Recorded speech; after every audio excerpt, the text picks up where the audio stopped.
Hello again. Now I'm going to do Chapter 8, Number 8.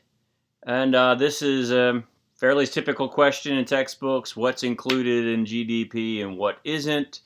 So here, and I'm not going to use the whiteboard. This is something, each of these you'll have an included or not included. And it doesn't specify this, but make sure you could say something to comment on why it's included or not included. Okay, here we go. Mr. King performs the service of paying his own house instead of paying someone else to do it. Well, one thing is, how would anybody know how much that would be if that were happening? You don't have any way to know as a bean counter at the Bureau of Economic Analysis. So, of course, it is not included in GDP.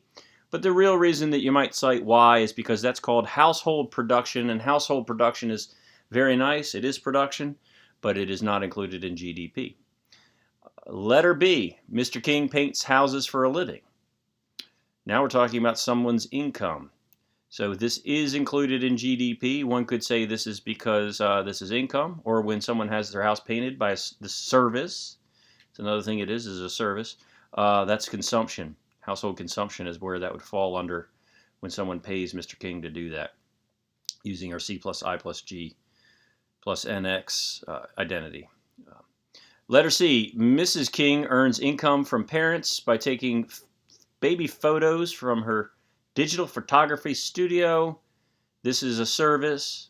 This is included in GDP. Behind me on the wall are such photos. As a matter of fact, I didn't think about that in advance, but we paid someone to do that with our babies, and so that was included in GDP, and our spending on that was part of consumption. So any of those reasons are why it is included in GDP. However, letter D, Mrs. King takes photos of planets and stars as part of her astronomy hobby. How in the world could that be included in GDP? Of course it isn't. And the reason why is because you could say it's a hobby, or you could still, if you wanted to, you could call that household production, but it is not included in GDP for either of those reasons.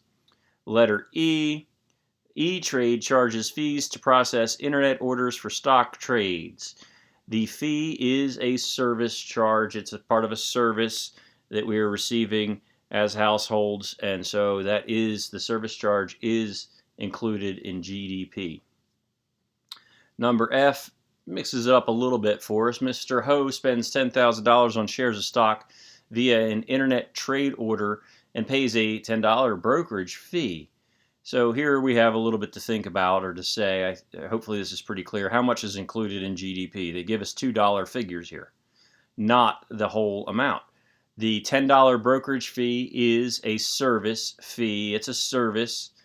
It is included in GDP, $10. The $10,000 on shares of stock is not included in GDP. Purchase of shares of stock isn't included. That's a transfer from the household to the firm. Only when they use that money is it included, and then it's somehow going to be used as for investment. So again, $10 is included, $10,000 is not included, and the reason the $10 is included is because it's a service. Letter G, Mrs. Ho receives a Social Security payment, not included in GDP. That is a transfer payment. Transfer payments are not included in GDP. When she spends that on something, it would probably be consumption, and it would be included, but not as a Social Security payment. Letter H, Miss Hernandez makes a $300 payment for an internet-based course on stock trading. That might be a stupid use of her $300, but it's still a service, so it is included in GDP because she's buying some service. It's part of her household consumption. And last, here we go. Mr. Lanham sells a used laptop to his neighbor. Again, not included in GDP. How would the Bureau of Economic Analysis know that happened anyway? Used goods are not included in GDP, so that is the reason why it is not included in GDP. And that concludes number 8.